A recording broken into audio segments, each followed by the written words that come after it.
Welcome to Sports Talk with Steve Jones, the daily talk show with the voice of Penn State football and men's basketball.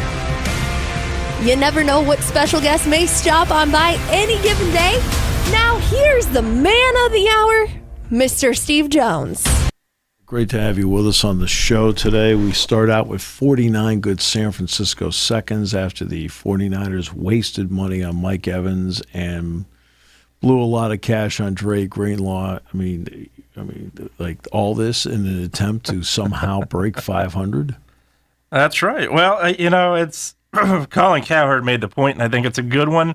They are doing everything they can to get the most out of the core they had 10 years ago. I think that's what you're looking at with this team. They're doing everything they can really to basically the Golden State Warriors, I think is the easy way to put it. Only the Warriors won championships. But, we'll see. I was hoping they would pursue Ebiketie, obviously signs with the Eagles, but Greenlaw, the story of his life has been he's not been able to stay healthy. When he's on the field, he's a great linebacker.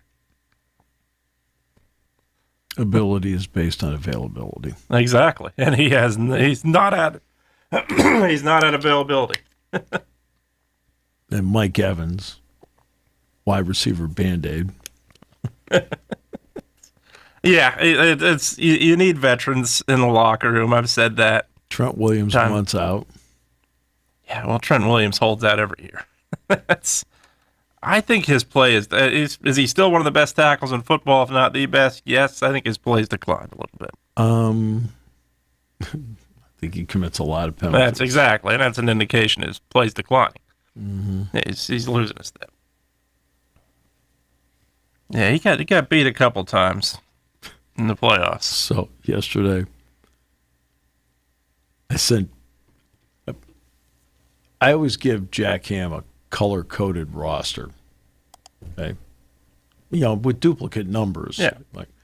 So in other words, all the offensive guys are no fill with print. Defensive guys, I've got in yellow with the accent that they're defensive guys, and then I have special teams in a different color. Quarterbacks are also separated as well. So I sent him the roster yesterday. He sends me a text last night.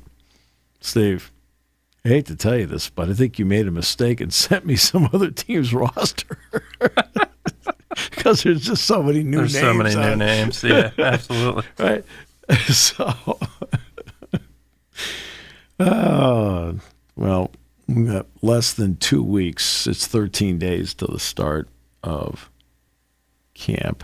I'm sorry, it's less than that. It's 11 days. I was going to say, it's coming up in 10 days. To camp, and then next Wednesday is Pro Day, otherwise known as Jason Lord's Stalking Day.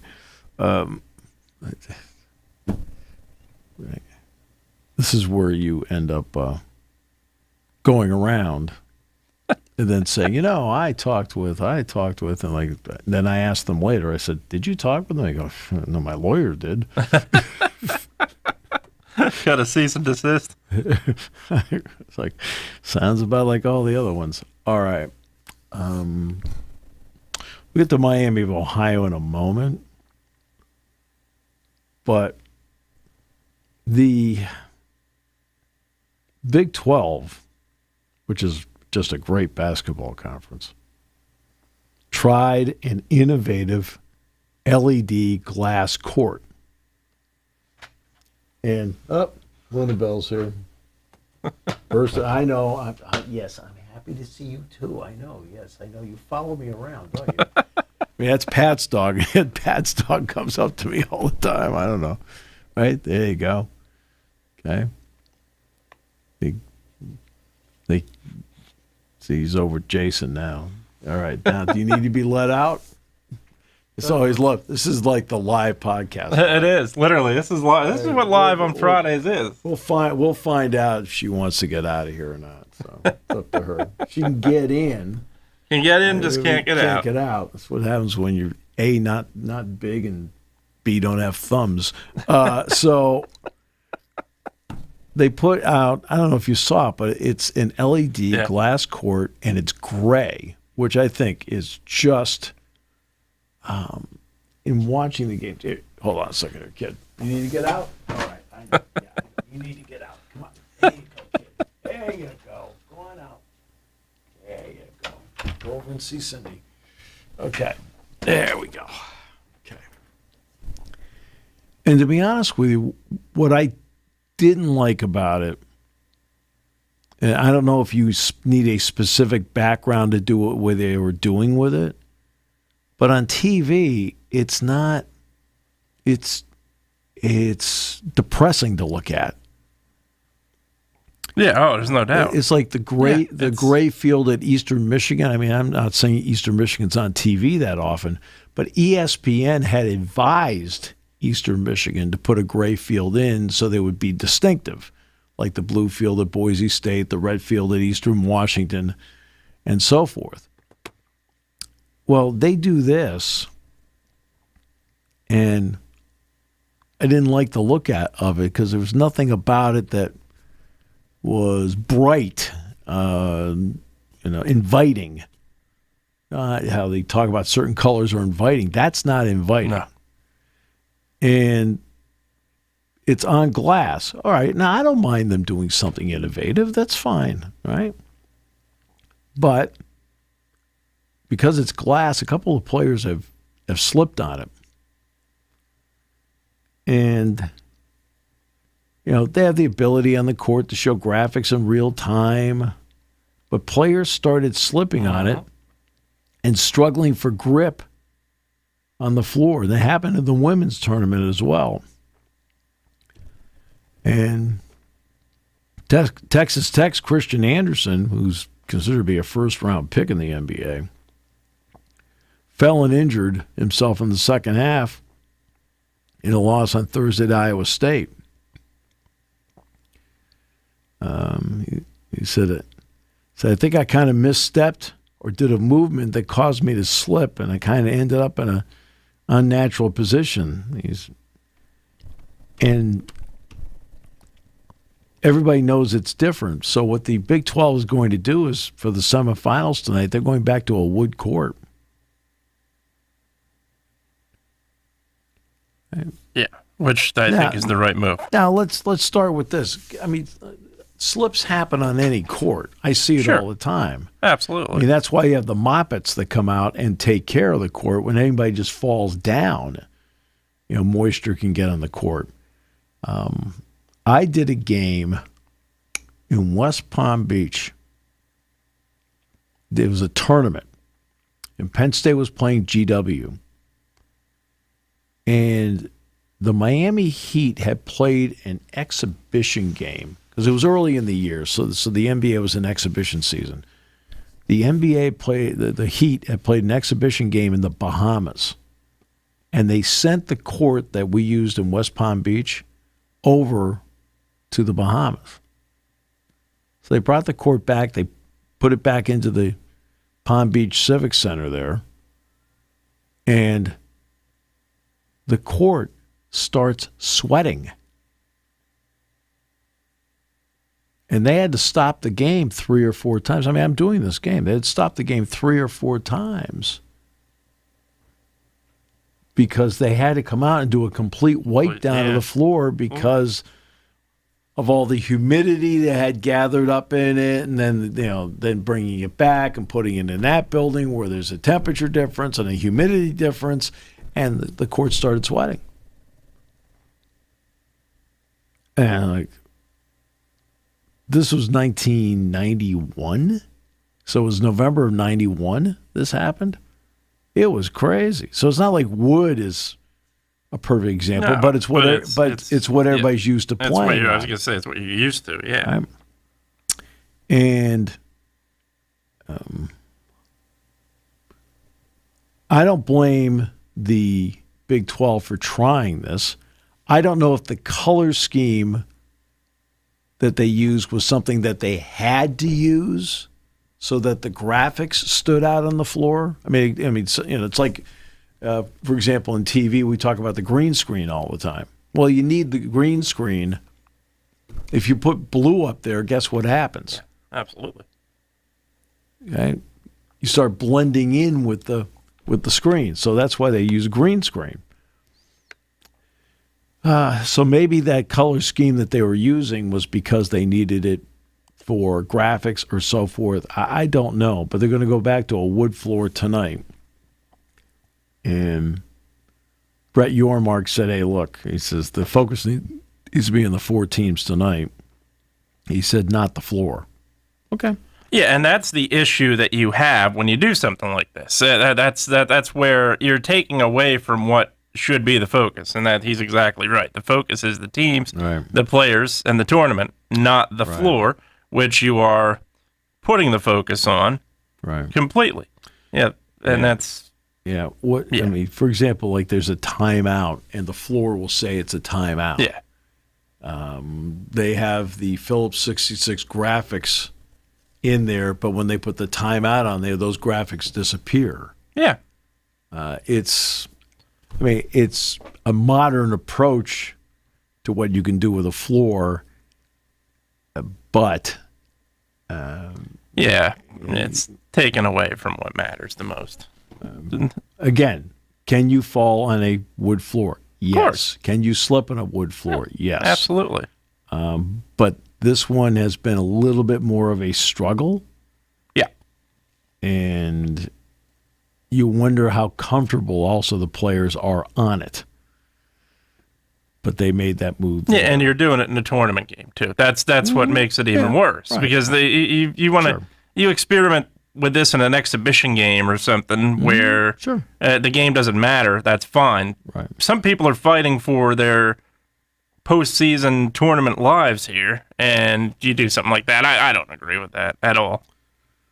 As for the tournaments, here's my question. Who's helped themselves? Nobody.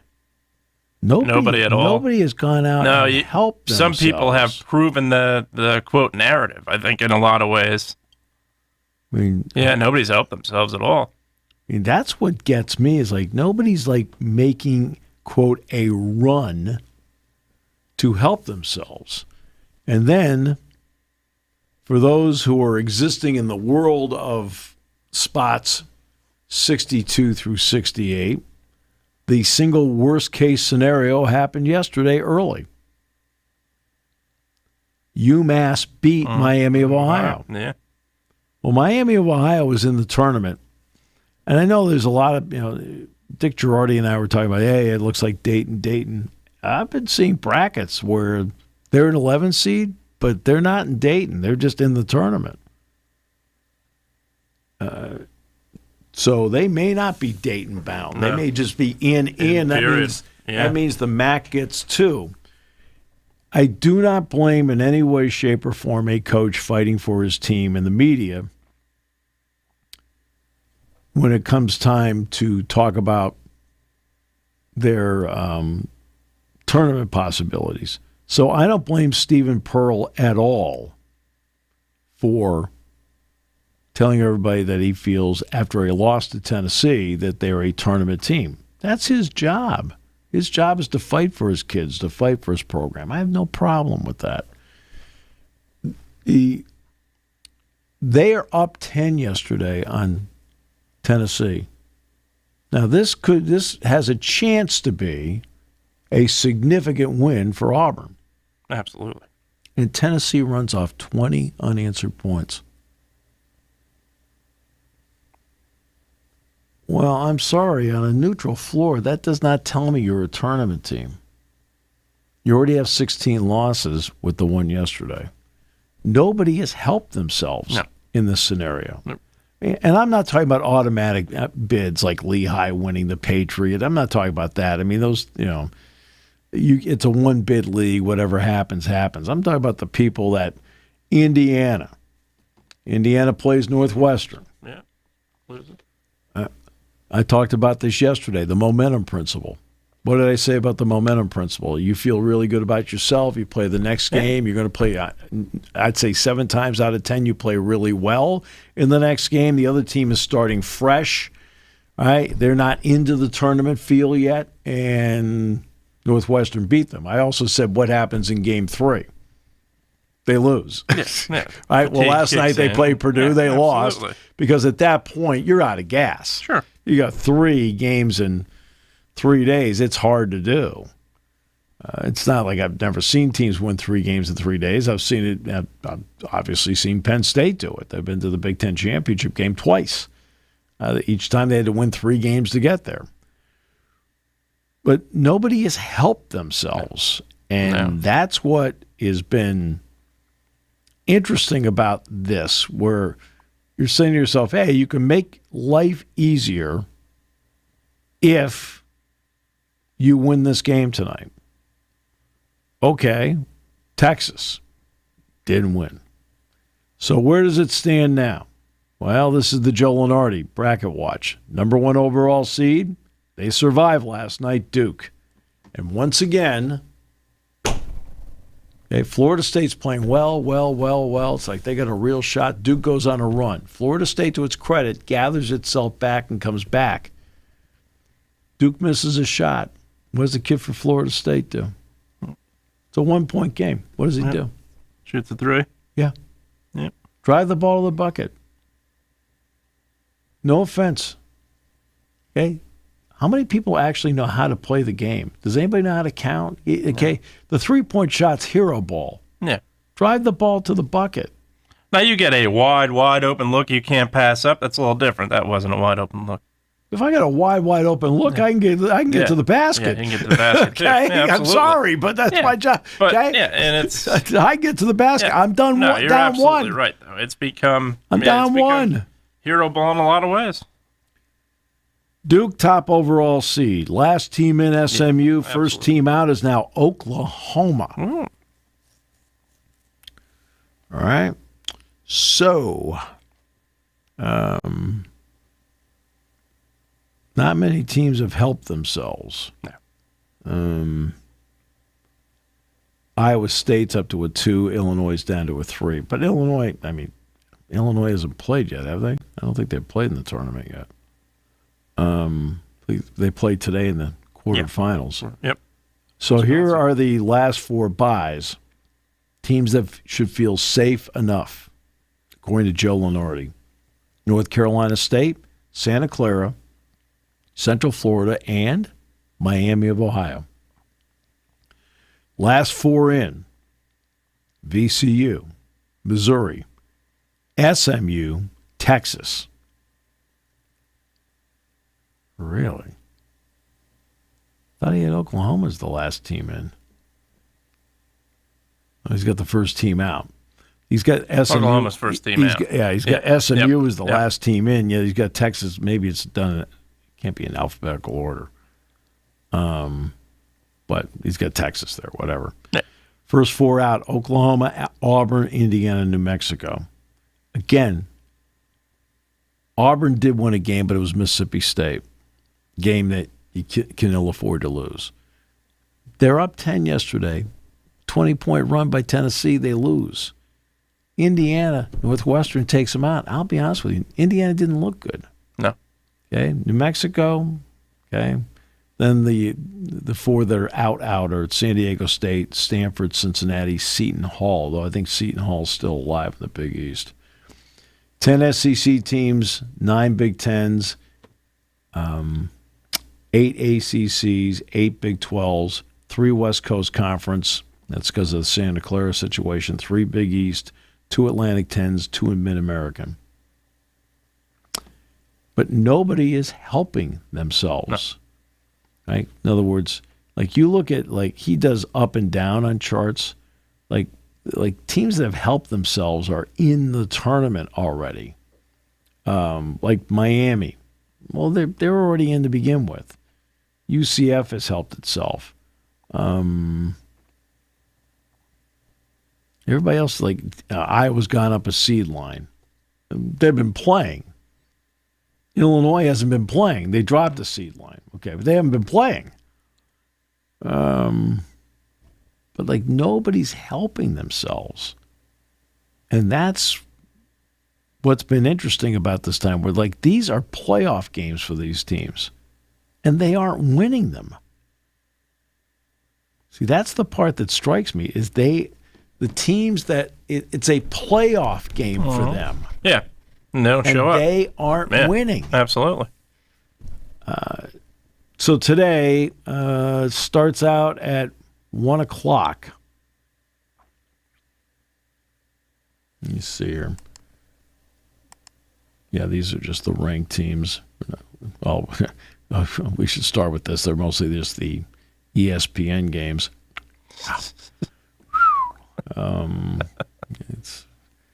So the first game of the day is starting now. It's GW St. Louis, Atlantic 10 quarterfinal. Then Ohio State, Michigan is at noon. That's on BTN. So Michigan finally gets going today against Ohio State. That's the 1 versus the 8. The Conference USA semifinal, first one, Missouri State, Louisiana Tech at 12:30. 1 o'clock, Kentucky, Florida, SEC quarterfinal. Then it's the American Conference quarterfinal, Charlotte UAB at 1. Prairie View A&M against Alabama A&M in the SWAC semifinal. Mark Schmidt won't go away. St. Bonaventure has won its way to the Atlantic 10 quarterfinal. They take on Dayton at 2. Wisconsin, Illinois. Okay, Wisconsin the 5, Illinois is the 4. They get going today at 2:30. And that's going to be a terrific game.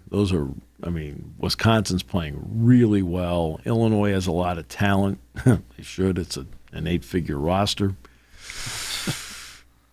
I'm not joking. Kennesaw State and Sam Houston play in the Conference USA semifinal at 3 o'clock. Chip and dip day over at your place. That's right. If we want to change the channel, can we? All right. Tennessee, Vanderbilt, they just played each other on Saturday. They will play again. And that's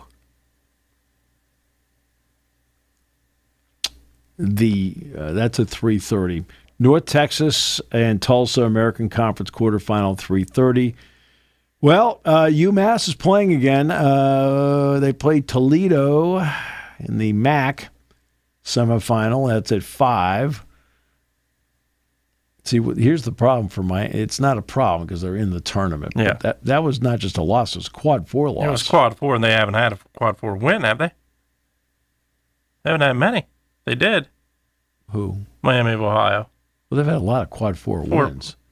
Yeah, the problem is they don't have any quad 1s. Quad 1 wins. That's what I'm going with. Yeah, quad 1 no is what I meant. quad 1s. That's what I was going with. They have no quad 1s, 1 quad 2. Yeah. Everything else, their wins are 3s and 4s. That's a quad 4 loss. Yeah, Duquesne, quad 1 is where I meant, Okay. Yep, the Friday brain shuts off for 2 seconds there. Yep. That's where I was going with it. Yeah, quad 4 loss, obviously, not a good one. Yeah, it's...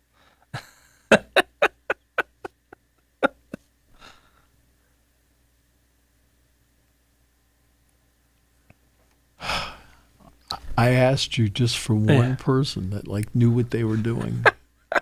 I did, and I'm still waiting. Brain went quiet on that one. Still waiting. Seton Hall, St. John's. Look, this game in the Gardens, a semifinal at 5:30. Boy, Shaheen Holloway could really. His team could really absolutely be the team that helps itself. Mm-hmm. Okay. South Carolina State, Howard in the MEAC semifinal at 6. Purdue, Nebraska opens the night session at the United Center in the quarterfinal there.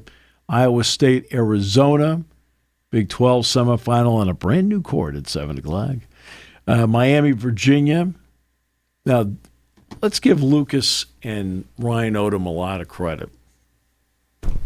Look where they are. Yeah. And Virginia is 12-1 in its last 13 games, and that one loss was to Duke. Wow. Miami's 25-7, and Virginia's 28-4. Impressive. It's on the Deuce tonight. Ole Miss, Alabama, SEC quarterfinal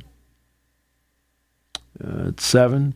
Kent State, Akron's the other half of the MAC semifinal. Akron survived yesterday. They're still the favorite. That's at 7:30. Davidson St. Joe's. Now, if you're sitting there saying to yourself, you know what, I want to find out my stock prices. At 7:30 tonight, the Davidson St. Joe's game is on CNBC.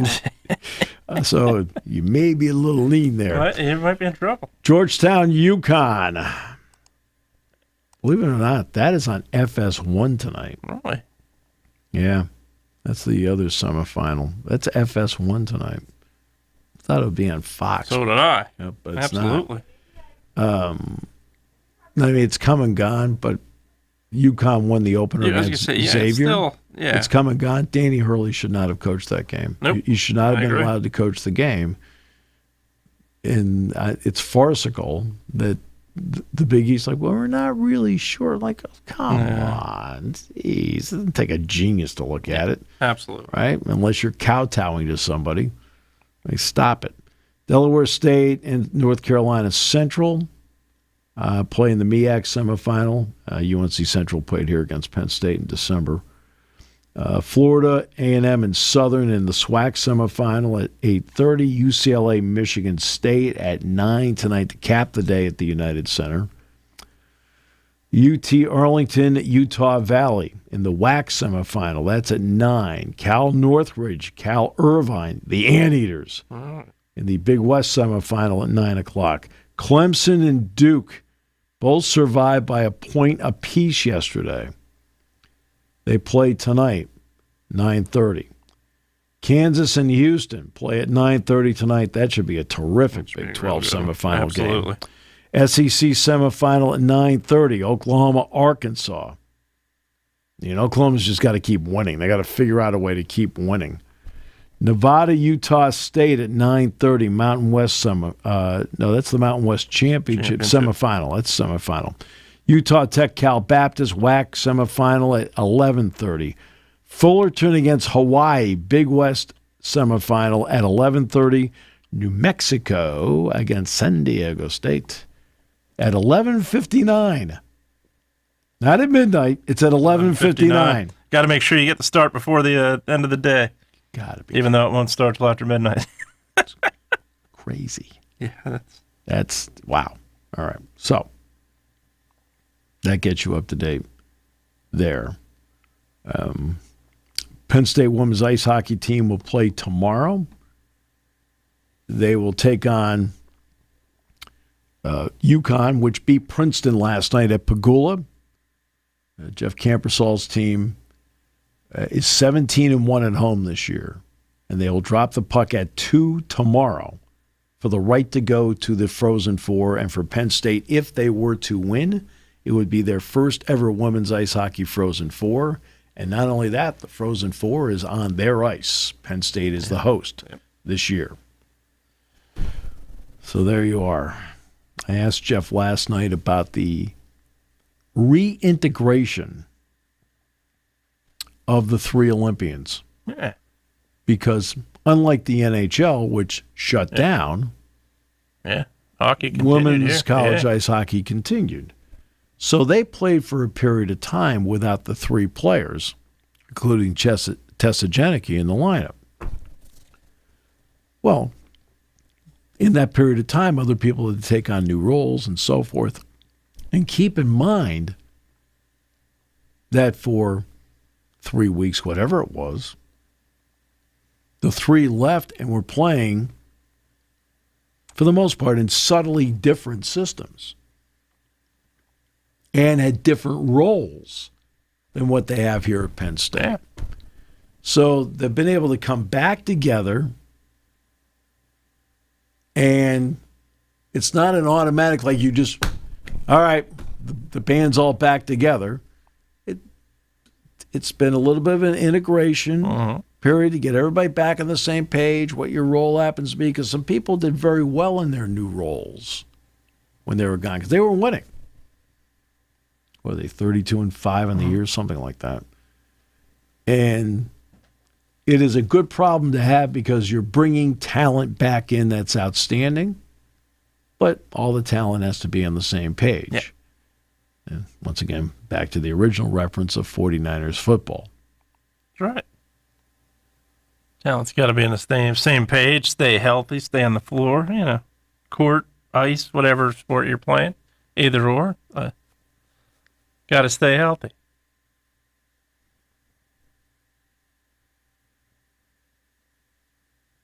It's been a rough show for you. Yeah. I was just referencing the whole sports, not just women's ice hockey. No, entire sports. No, you're trying to bounce back because you knew you fouled up. Quad 4 when I did. It's a quad 4 moment for you. That was a quad 4. Oh, goodness gracious. Yeah. So a lot of Division I teams have plenty of quad 4 wins, especially in football. Yes, they do. In November. Especially. Yeah, suddenly in November, the SEC is getting quad 12 wins. Hey, great. Yeah, that's great. Yeah. How do we judge this?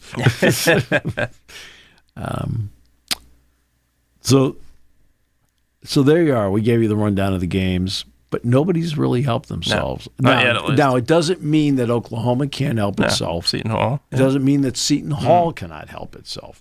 We'll see. Big East is a smaller conference. They started later, so your ability to help yourself so far has been a game. If they win today against St. John's, now it bears a little closer look. Because if you can still get the automatic bid by winning the championship.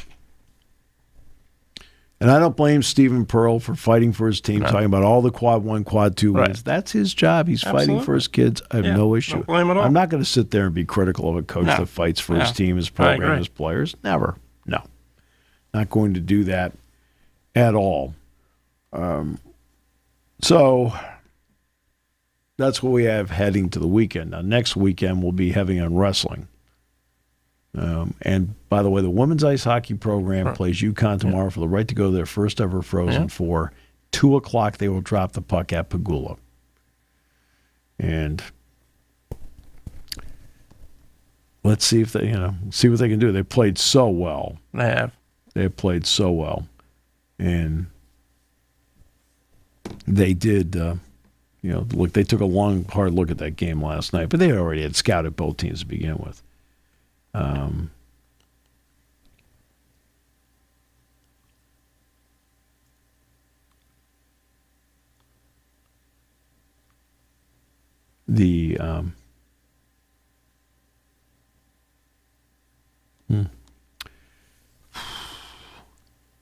You must enter through gate C to pick up your credential. Parking, $1,000. No, I'm just kidding. Pretty much. Oh, you are just cruel. You're wrong. Not true. No. Not true at all. No, it's reasonable.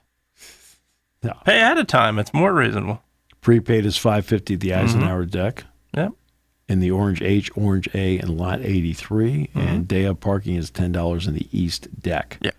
There's also free parking on the front lawn of Jason's house. Yeah, sure. Can't guarantee your car will be there when you return, but yeah. Did I ever tell free you park. Did I ever tell you that story? No.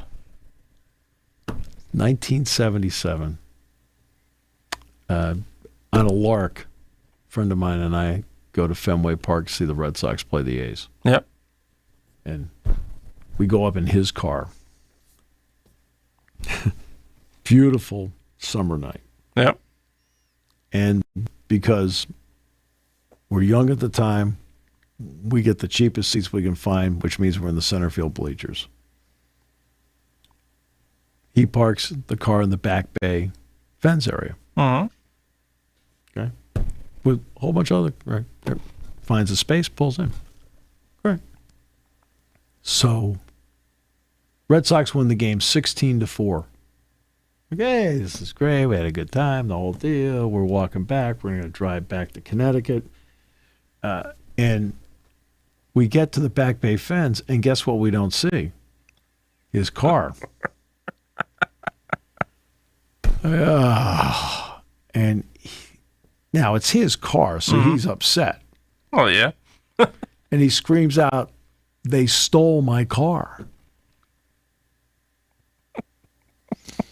Well, it turns out there's a police officer nearby, and the police officer comes over right away and says, okay, who stole your car? Can you give me a description of them? Uh-huh. He goes, no, we were in the game. I don't know who stole it. So, and the officer, like, now what can the poor guy do at this point? He can't. Well, Again, it's not my car, so I am the calmer of the two people. All right. So he turns and he walks away, and he's just upset because his car is not there. yeah, understandable, obviously. And in standing there, I'm looking around, and I don't see any cars there. So I asked the officer, I said, let me ask you something. By chance, I said, were you guys towing cars here tonight? He says, I believe, yeah, we were. I said, okay. I said, that's a good start. I said, when you tow cars, where do you tow them to? And he gave me the name of a garage in Brighton. I said, I looked at him, I said, Brighton? I said, that's not even in the city. No. He says, I said, officer, you're going to have to help me out here. I said, how would you suggest we get out to That's Brighton? almost 20 minutes I know. on a normal night. Yes.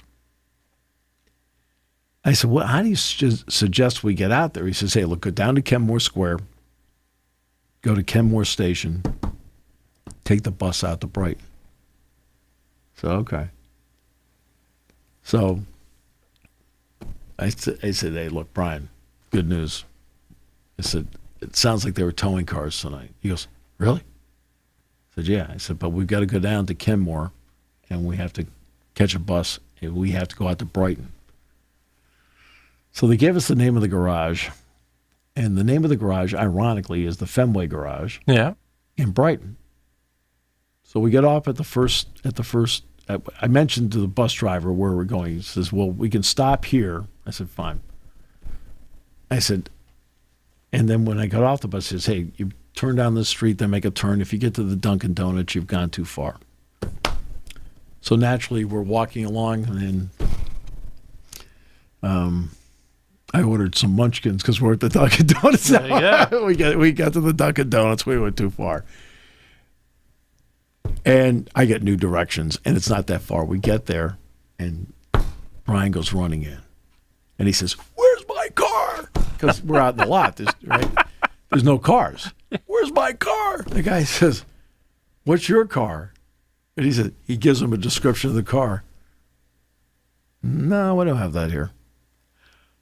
No, he's like, remember, we're no longer in Boston. We're in Brighton. Brighton, yeah. I was like, he goes out the door, and again, not my car. I am absolutely by a wide margin the calmer of the two people. Well, at that point, I can see why he's not calm. Right. I am not in any way, shape, or form indicting his anger in any way, shape, or form. No. I get it. At that point now, I completely get it. I get it. My first instinct would have been, hey, somebody towed my car too. But at that point now, I'd really be thinking, oh, man, somebody did steal my car. So I looked at the guy and I said, we were at Fenway Park tonight. I said, the car was parked in the back bay fence. I said, we were told that they were towing cars tonight and that your garage is the place that they bring towed cars to. I said, that's why we came here. He goes, well, yeah, they do bring them here. He says, but we alternate nights and it's not our night. And I looked at him. I said, just for a couple laughs, I said, whose turn was it? He goes, right now they're the fairway. They're the Fenway Garage. No. They're the Fenway Garage. He says, it's okay. He says, the officer just fouled up. He says, because the other garage is the Fairway Garage. He says, and it's only a half mile straight down the road. That's not bad. So now again, we're younger. Yeah. We ran the half mile. We get there. His car is right out front. Now, this is 1977. Yeah. You want to know how much money it took for us to get him out of impound in 1977? $27. Jeez. That's all it took. Right? And we're like, hey, we're coming up like cash. Okay, Brian, I got 15 on me. He goes, Yeah. "Hey, okay, I think we got enough. We're good." And he throws his arms around the hood of the car. Ah, yeah. He says, "I got it back." I'm thinking, like, thank goodness. Yeah. Because we're still 2 hours from home. Although out in Brighton would be an hour 45. There you go. Maybe an hour 40. So, yeah. Towed cars. Yeah. Where is it? It's in Brighton. Great. It wasn't lying. It was in Brighton. Yeah. And I've got to freely admit in my lifetime that is the only time I've ever been in Brighton. There could be some interesting parts of Pennsylvania if your car is towed there. I'm concerned. That's why we always feel like parking on your front lawn is usually pretty good. Yeah. Yeah. $10 bribe, and That's sure, right. Sure, it That's tears right. up your lawn, but That's right. over at Happy, Tears over up in your the lawn. neighborhood, aka Happy Acres, it's not an issue. That's right. Tears up the lawn. That's okay. I did have. I was in high school. Our criminal justice teacher was a huge Yankees fan, huge Knicks fan. And he got the best VIP parking spot he could get for a Sunday afternoon Yankees game. He wasn't as lucky. Somebody did steal his car. Oh, they did steal the Bronx. Wow. Yeah, literally stole his car. Ended up getting it back, fortunately. And they found the perpetrator, but my goodness. Yep. That was Yankee Stadium. That was several years ago. Probably 35, almost 35 years ago by now, but yep. I remember, and this is just a few years ago. Like Fenway Park doesn't have parking, except there actually is one area where they do. It's a VIP area. I was going to say, I'm not sure I know this area. That's right. And most people don't. Yeah, I don't. Most people don't. Yeah. I wanted to take 3 other people with me to a Red Sox game. Yeah. And it was the Red Sox and Phillies. Okay. And it turned out, ironically, Pedro Martinez is pitching that night. And the Red Sox won the game 12-1. Jim Thome homered late for the Phillies. For the Phillies to get a run. That completely sounds like that era of Phillies baseball. So, I mean, I think it was 2004, the year the Red Sox won it. And I was able to get it through an advertiser. They said, "Hey, we'd love to do something for you." Whatever, I'd help them out with something.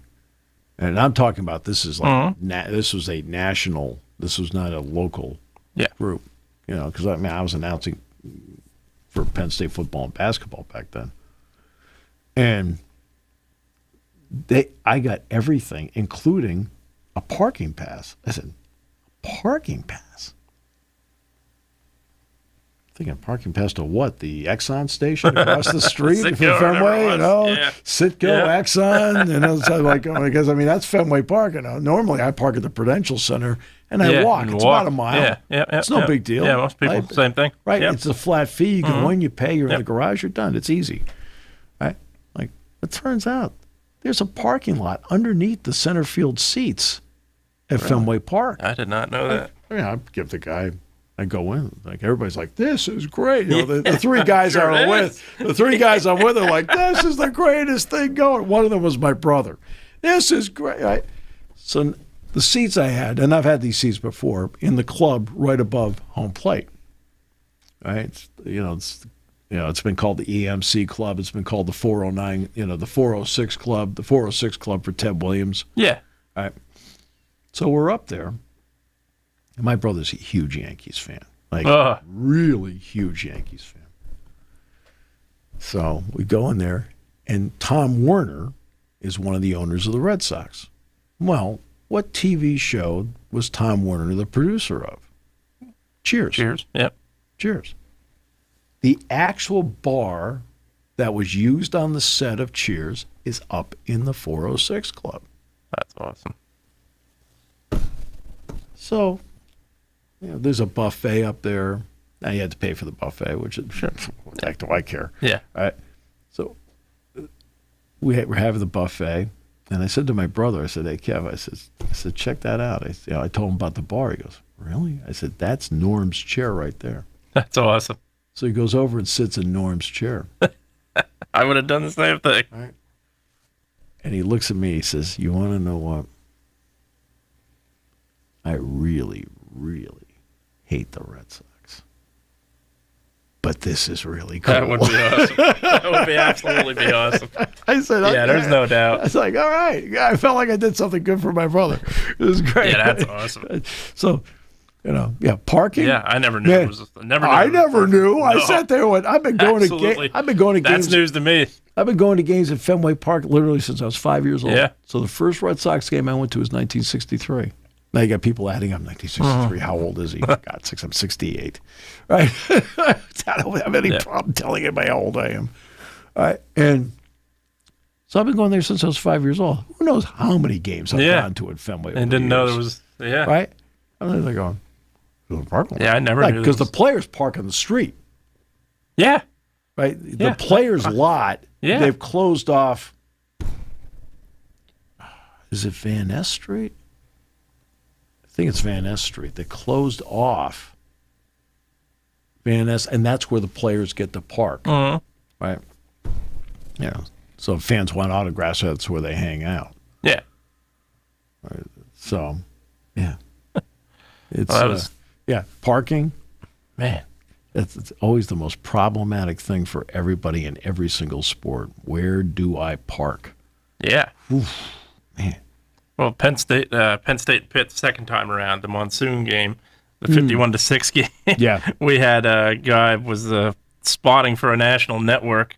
They're like, "You could park in our lot," and it says, "Well, I could drive you guys." I'm like, "Yeah, absolutely." Yeah. First Penn State Pitt game 2016. I think I parked in Philadelphia. Yeah. So, he parked literally that spot. Parking spot was literally almost by where the casino was. Like literally not far at all. Like literally walking distance, stone's throw to Heinz Field. Absolutely incredible. That's great. Yeah, that was.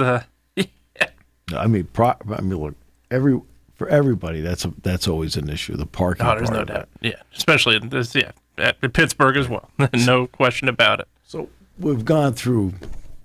All of us have been able to survive the COVID era. Mm-hmm.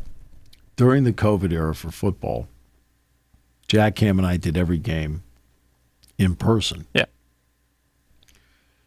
So that meant going to Indiana. Okay. And we went to Michigan. Where else did we go that season? We went to did you go to Nebraska that year? I went to Nebraska. And then we closed out. The last road game was at Rutgers. Yep. In every single game, right? Finally, we get to Rutgers, and we park right behind the box because there's nobody there. Nobody there, yeah. Jack looks at me and he says, "You know what?" I said, "Obviously, this whole thing's bad, but." He said, "Not one time have we encountered any traffic on any roadway, and we've had preferred parking in every stadium we've gone to." He says, "Some parts haven't been completely bad." Yeah. Goodness gracious. Yeah. And I'm sure all of you out there have plenty of parking stories. Oh, I think everybody that's been anywhere that absolutely has plenty of, yeah. And it's usually when the parking is limited or somebody parks in the spot that you are designated to have, which has happened before. I remember one time my spot over at Beaver Stadium. Yeah. There was a car in it. Yeah. Happened to us as well. I finally said, "I apologize. I said, you're going to have to move." Yeah. I said, "Well, I'm not moving." I said, "But that's not your space. This is my space." All right. Because we have numbered spaces. Yeah, that's the drawback of it. Numbered spaces. In other words, you park at somebody else's spot, you're getting towed. In other words, my domino was, okay, fine, that space over there is open, but I'm now taking somebody else's space because it's all numbered. Yeah. So there's a domino to it. And finally, I looked at the guy and I said, I never wanted to say this. I said, but I'm going to have to say it. If you don't move your car, I'm going to have it towed. I said, I've got the ticket to, to be here. Yeah. You look at me like, you'd have me towed? I said, I can't park someplace else because all these spaces are numbered. I said, I'd be taking somebody else's space. Yeah. I said, and I'd get towed. Yeah. And he finally moved. But I mean, it was not. There was no yelling and screaming or anything like that. It was no. It was a very matter of fact. Like I said, look, I said, I don't want to. I said, I don't care where you park. I said, but if I park someplace else, I said, I'm going to get towed, and I'm the one that has the ticket to be in this space. Yeah. Right. I have no idea how they do the convention center nowadays, Philadelphia. I've not been there in a long time. But I don't think I've ever been in the Philadelphia Convention Center. I've been there Center. Twice. Because LaSalle used to play basketball in there, and I've never been in there. They play volley. They have tournaments and stuff in there now. But literally parked there. Guy says, "Okay, leave your car open now." I said, "You kidding me?" No. He said, it was probably a 30-minute argument. Are you kidding? There's no way I'm leaving this open. Your car is safe, I assure you. That night, I don't know why, but maybe it's how they do it. Like I said, I've not been there in ages. They put a flat-out lock on the handle of your door. There is nobody that's getting into your car. Not even you. Fortunately, wow. I got to at 12 o'clock is when the garage closes. 11:54, I got the guy to get the key to get Yeah, so your car's safe. They weren't wrong, but you better get there before midnight or you weren't moving for a long time. By the way, when you valet park, let me give you this one hit. When you valet park, only give them the key to the car. Don't give them any other keys. Yeah. You never know. You never know. Exactly. And I mean, I don't understand why, but here at the radio station, I mean, we don't have a very big parking lot, but you have your car valet parked every day. All the time. I have to do it. Some people just feel like they have to be big shots all the time. Right. That's right. I don't get you. Used to allow the sub-regimes, previous regimes. Have you ever had a car valet parked? No. I didn't think so. No, that's not you. No. That's not you. That's not you. I mean, you're about as down to earth as down to earth. No, definitely never did.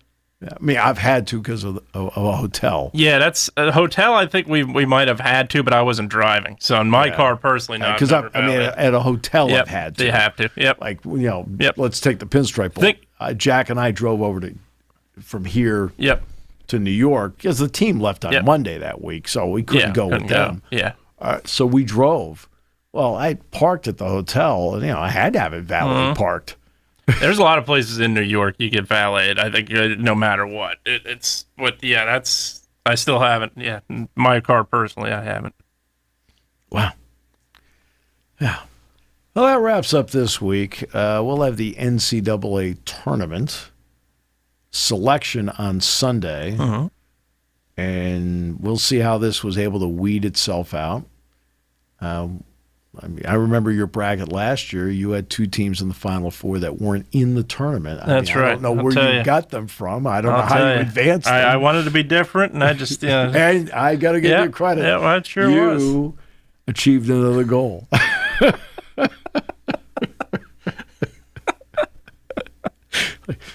Okay, Cal Northridge is not in the tournament. You've got him in the Final Four.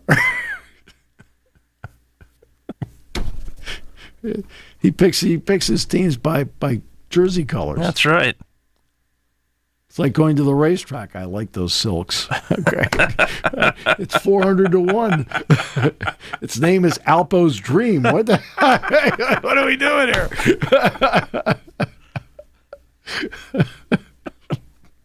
Great silks, though. They shot better in Minnesota over California. Pick Minnesota.